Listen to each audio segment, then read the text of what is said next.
उत्तर प्रदेश की police active mode में दिखाई दे रही है और इसका कारण राज्य सरकार द्वारा पारित लव जिहाद के खिलाफ कानून है। एक समय जिस अपराध को अपराध के रूप में स्वीकार करने से भी मना कर दिया जाता था, आज उत्तर प्रदेश उस अपराध के खिलाफ कानून बनाकर अपराधियों के ऊपर कार्रवाई भी कर रहा है। दरअसल बरेली पुलिस ने नए धर्म परिवर्तन विरोधी कानून के तहत पहला मामला दर्ज करके 3 दिन बाद पहली गिरफ्तारी की है। टाइम्स नाउ की रिपोर्ट के अनुसार जबरन धर्म परिवर्तन के खिलाफ नया कानून लाने के कुछ घंटों बाद ही ओवैश अहमद पर रविवार को मामला दर्ज किया गया था। अहमद पर धर्म संपरिवर्तन प्रतिषेध अध्यादेश 2020 के तहत बरेली जिले के देवरिया क्षेत्र में एक 20 वर्षीय विवाहित महिला को अपहरण की धमकी और धर्म बदलने के दबाव डालने को लेकर मामला दर्ज किया गया था।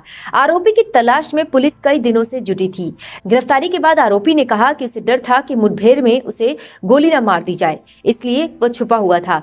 अपर पुलिस अधीक्षक संसार सिंह ने कहा, उसके मन में ये धारणा हो सकती है, लेकिन पुलिस का इरादा कभी भी ऐसा करने का नहीं था, क्योंकि वो हिस्ट्री शीटर नहीं है। बुधवार को उसे मजिस्ट्रेट के सामने पेश किया गया, जिन्होंने उसे 14 दिनों के लिए न्यायिक हिरासत में भेज दिया है।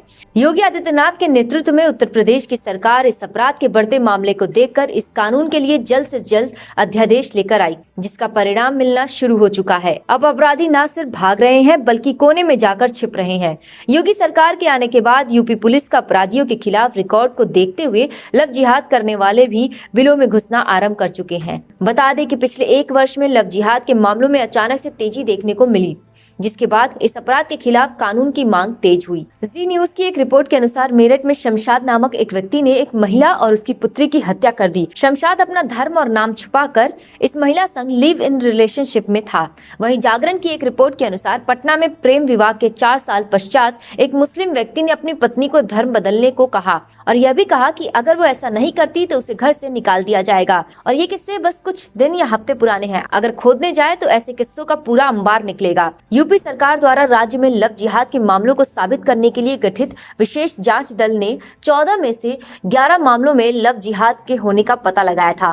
इसके बाद योगी सरकार ने तुरंत एक्शन लेते हुए इस अपराध के खिलाफ विशेष अध्यादेश लाकर कानून बना दिया, जिसके बाद अब अपराधियों की धरपकड़ भी शुरू हो चुकी है।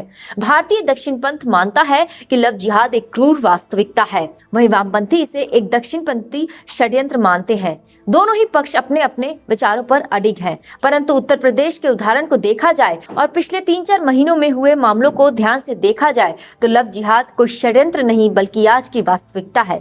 परंतु लेफ्ट ब्रिगेड से तथ्यों पर ध्यान देने की उम्मीद करना किसी सजा से कम नहीं है। अब योगी सरकार के कानून से न सिर्फ लव जिहाद की मौजूदगी दर्ज की गई है, बल्कि इस कानून ने अन्य राज्यों के लिए एक उदाहरण भी पेश किया है। अब अन्य राज्य सरकारों को भी इसी प्रकार से कानून बनाकर समाज में जबरन धर्म परिवर्तन के शिकार हो रही महिलाओं को ऐसे अपराधियों के अत्याचार से बचाने के लिए कदम उठाने चाहिए।